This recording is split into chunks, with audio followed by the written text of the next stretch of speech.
Mengapa cengkeh efektif mengusir tikus? Karena aroma kuat dari eugenol. Seperti yang sudah kita bahas, cengkeh mengandung senyawa aktif eugenol dalam konsentrasi tinggi. Eugenol menghasilkan bau yang sangat kuat, tajam, dan pedas yang dianggap tidak menyenangkan dan bahkan mengganggu sistem pernapasan tikus.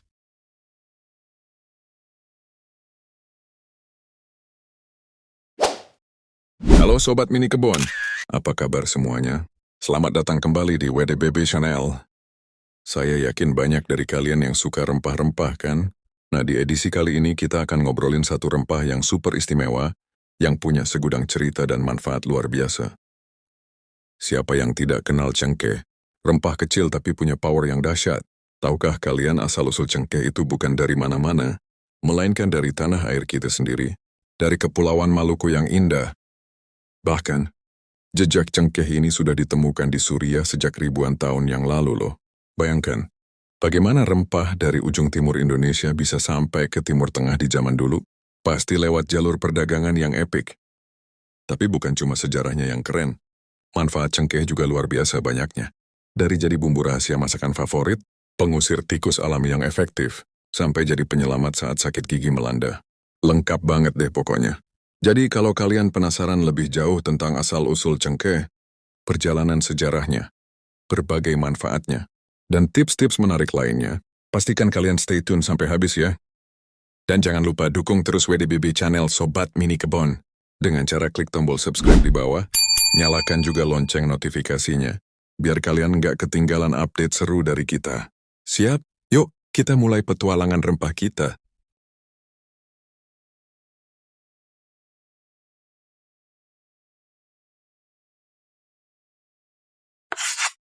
Inilah pembahasan kita yang pertama, asal-usul cengkeh.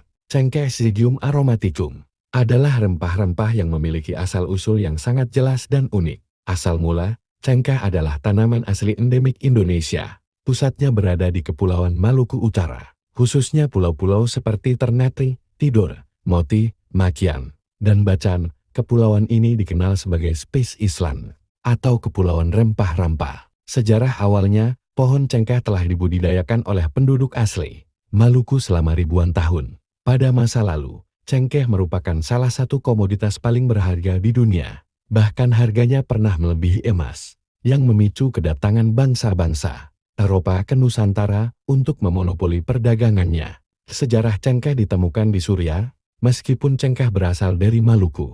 Bukti arkeologi menunjukkan bahwa rempah ini telah melakukan perjalanan yang sangat jauh dan tiba di Suriah. Sejak zaman kuno, penemuan arkeologi, penemuan paling signifikan terjadi di situs kota kuno Terka, yang berada di tepi sungai Yufrat, Suriah. Bukti fisik, di dapur sebuah rumah yang terbakar di Terka, milik seorang arsiparis bernama Puzurung. Arkeolog menemukan butiran cengkeh yang telah menjadi arang di dalam wadah keramik. Waktu penemuannya, butiran cengkeh ini diperkirakan berasal dari abad ke-18 sebelum Masehi, sekitar 3.500 hingga 3.800 tahun yang lalu.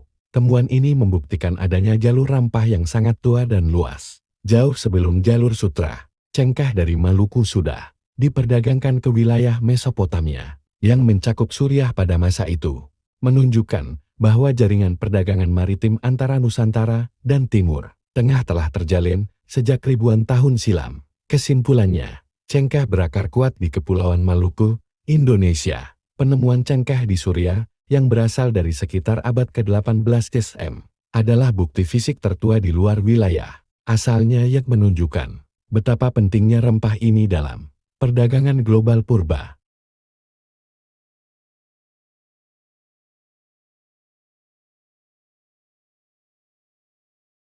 Peran Indonesia dalam jalur rempah kuno. Indonesia, khususnya Kepulauan Maluku, merupakan sumber tunggal dan titik awal dari perdagangan rempah global yang melibatkan cengkeh dan pala. Inilah beberapa poin utama peran Indonesia. 1.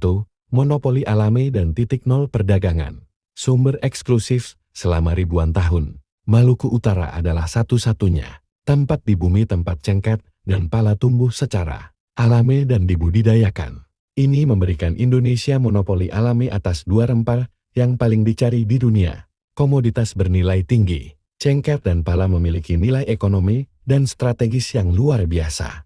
Mereka digunakan untuk pengobatan, pengawetan makanan, parfum, dan ritual, membuat mereka sangat mahal dan menjadi daya tarik utama bagi pedagang dari seluruh dunia. 2. Jaringan perdagangan maritim Nusantara. Pulau Tulun, sebelum kedatangan pedagang asing, masyarakat Nusantara seperti suku Bugis, Makassar, dan Maluku sendiri sudah memiliki jaringan pelayaran yang canggih dan luas. Mereka membawa rempah dari Maluku ke pelabuhan-pelabuhan besar di Jawa dan Sumatera. Pusat distribusi, pelabuhan seperti Sriwijaya di Sumatera dan kemudian Majapahit di Jawa bertindak sebagai pusat distribusi regional yang menghubungkan pedagang lokal dengan pedagang dari India, Tiongkok, Arab, dan Persia. 3. Penentu rute global. Daya tarik.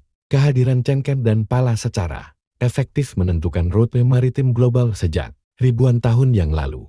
Kapal-kapal harus berlayar melalui Samudra Hindia, melewati India, terus ke Semenanjung Arab, dan akhirnya ke Mediterania, yang terhubung dengan Suriah. Seperti penemuan di Terka, invasi dan kolonialisme, nilai rempah-rempah ini akhirnya memicu kedatangan bangsa Eropa Portugis, Spanyol, Belanda pada abad ke-16, yang memicu era kolonialisme untuk menguasai sumber rempah di Maluku dan memonopoli keuntungannya. Kehubungan dengan penemuan di Suriah Terka, penemuan cengkeh di Suriah pada tahun 180 SM, menunjukkan bahwa produk Indonesia telah mencapai Timur Tengah melalui jalur perdagangan yang kompleks, melibatkan beberapa tahapannya. Maluku ke Nusantara Barat, cengkeh dibawa oleh pelot lokal ke pelabuhan besar di bagian barat kepulauan Jawa Sumatera. Nusantara ke India Sri Lanka, pedagang India atau Nusantara membawa rempah ke subkontinen India, India ke Timur Tengah.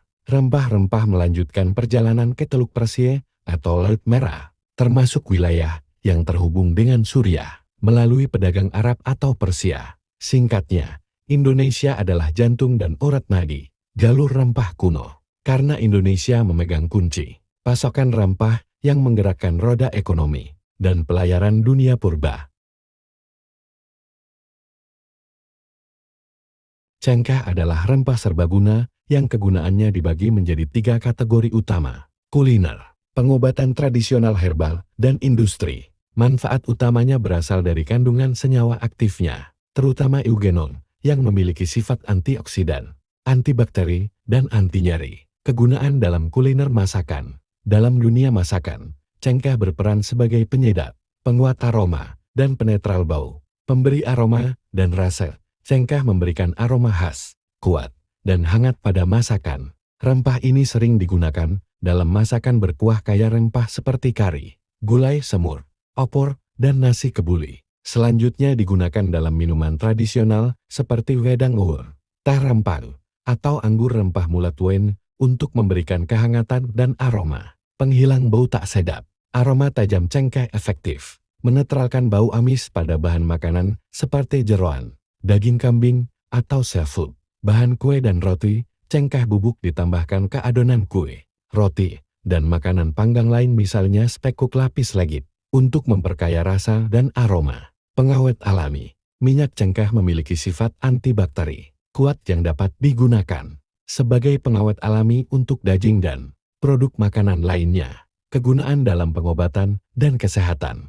Secara tradisional dan berdasarkan penelitian modern, cengkeh memiliki banyak khasiat kesehatan berkat kandungan eugenolnya. Ini adalah manfaat cengkeh yang paling terkenal. Eugenol memiliki sifat analgesik penghilang rasa sakit dan anestesi lokal, sehingga minyak cengkeh atau cengkehyan dikunyah dapat meredakan nyeri gigi dan peradangan gusi, gangguan pernapasan.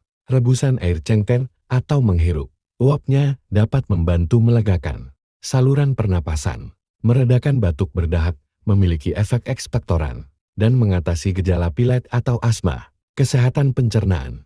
Cengkeh dapat membantu merangsang produksi enzim pencernaan, meredakan gejala tukak lambung, mengurangi mual, dan mengatasi perut kembung efek karminatif. Kontrol gula darah. Senyawa aktif dalam cengkeh berpotensi meningkatkan sensitivitas insulin, membantu mengontrol kadar gula darah, dan mengurangi risiko diabetes. Antioksidan kuat. Cengkeh adalah sumber antioksidan tinggi terutama eugenol, yang membantu melawan radikal bebas. melindungi sel dari kerusakan, dan mendukung kesehatan hati liver.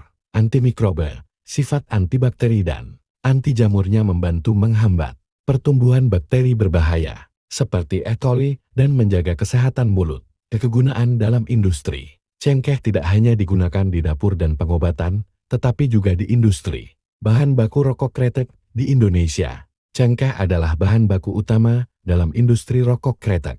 Minyak esensial atau aromaterapi. Minyak cengkeh digunakan dalam aromaterapi untuk menenangkan pikiran, mengurangi stres, dan meningkatkan fokus. Kosmetik dan personal care digunakan dalam formulasi sabun, parfum, lotion, dan produk perawatan mulut karena aroma hangatnya dan sifat antiseptiknya.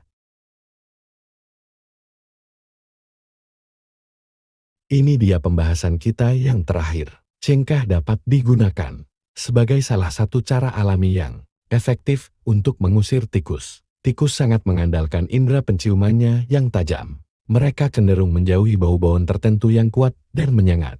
Dan aroma cengkeh yang sangat tajam termasuk dalam kategori ini. Berikut adalah penjelasan mengapa cengkeh efektif dan bagaimana cara menggunakannya. 1.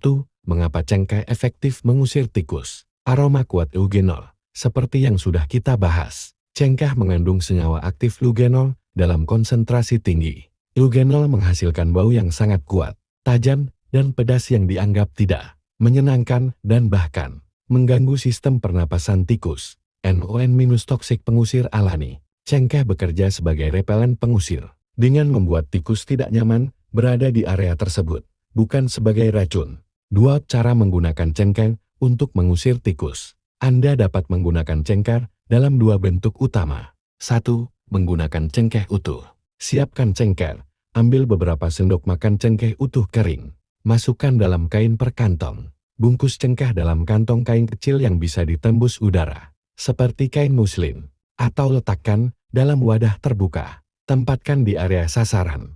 Letakkan bungkusan cengkeh ini di area yang sering dilalui atau ditinggali tikus, seperti di belakang kulkas atau kompor, di dalam lemari dapur atau laci, di dekat lubang atau celah yang menjadi pintu masuk tikus. 2. Menggunakan minyak esensial cengkeh. Minyak cengkeh memiliki konsentrasi eugenol yang jauh lebih tinggi, sehingga lebih ampuh. Siapkan media. Ambil beberapa bola kapas atau cotton pad. Teteskan minyak.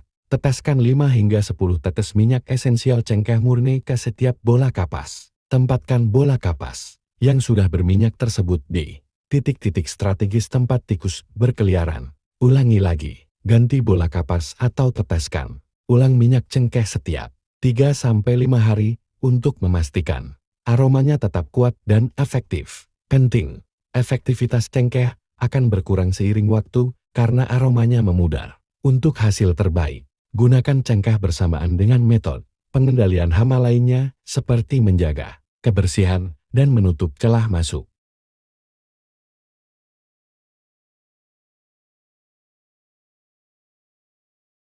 Wah, tidak terasa ya Sobat Mini Kebon. Kita sudah selesai mengupas tuntas tentang rempah ajaib ini. Dari episode kali ini, kita jadi tahu bahwa cengkeh bukan sekadar bumbu dapur. Cengkeh adalah harta karun Nusantara yang membawa kisah sejarah panjang, yang membuktikan betapa hebatnya jalur perdagangan maritim nenek moyang kita, hingga bisa mencapai Suriah ribuan tahun lalu.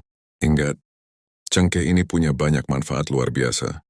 Bisa jadi teman masak yang handal, pertolongan pertama saat sakit gigi, sampai solusi alami untuk masalah tikus di rumah. Benar-benar serbaguna kan? Nah, sekarang giliran kalian. Coba share di kolom komentar, manfaat cengkeh apa yang paling sering kalian gunakan di rumah? Apakah untuk teh hangat, atau sebagai obat sakit gigi warisan keluarga? Terima kasih banyak sudah menyimak video ini sampai selesai di WDBB Channel. Kalau kalian suka dengan pembahasan seperti ini, jangan lupa untuk like videonya, share ke teman-teman kalian yang juga Sobat Mini Kebon, dan yang paling penting bagi yang belum subscribe, langsung saja klik tombol subscribe dan nyalakan loncengnya. Sampai jumpa di episode berikutnya dengan rempah dan kisah seru lainnya. Salam dari saya dan salam untuk semua Sobat Mini Kebon.